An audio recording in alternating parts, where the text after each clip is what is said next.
In this video I'll show how to create an image with a similar look to this.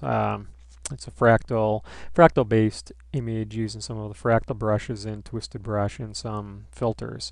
I've used version 16.20 of TwistedBrush, which is currently in limited release, which is similar to a beta. However, the same look could be achieved in earlier versions of TwistedBrush using some of the previous fractal brushes. So what I'm going to do here is switch to a new page that I've already set up, which is set at 1600 by 1200 pixels with a black background.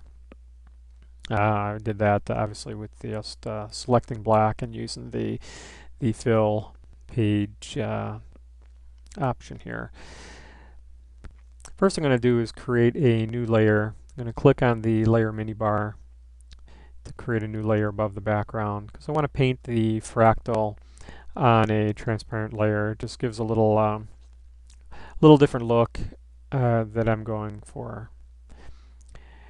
I'm going to select from the fractal category of ArtSets the new one, Fractal Particle 01. This was introduced in version 16.20 TwistedBrush.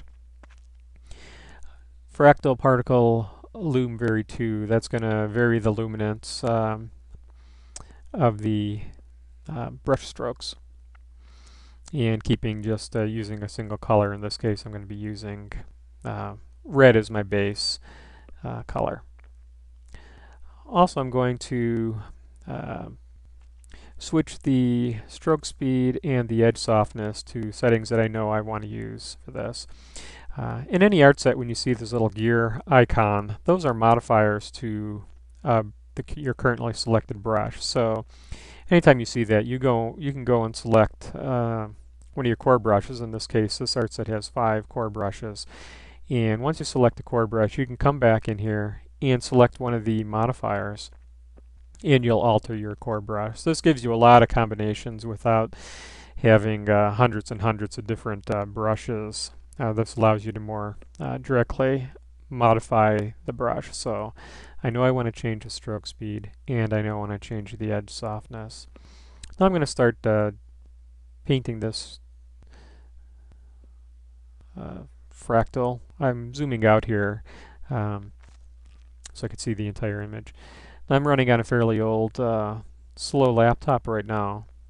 So, and I'm zoomed out, and in any case, fractals are going to be a little bit slower than some of the other brushes, since they're actually doing more calculation and definitely more blending. So I'm starting to get the look I want. It is random, so you're not going to have complete control over what's going on, but you do have some control where the strokes start. And it also picks up some of the colors that are already on your layer.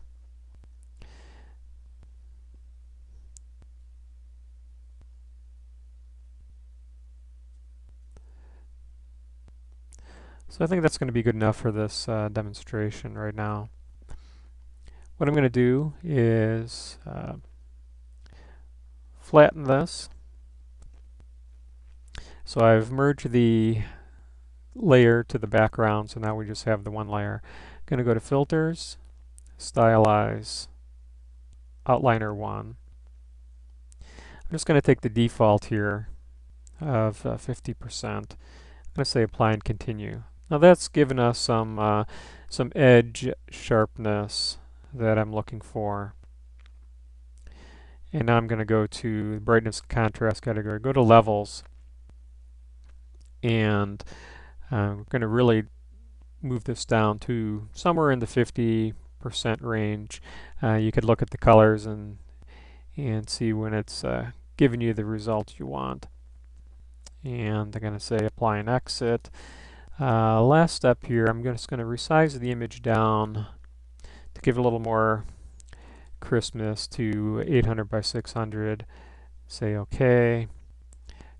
Go to full size. So here we have quickly created a similar look random image.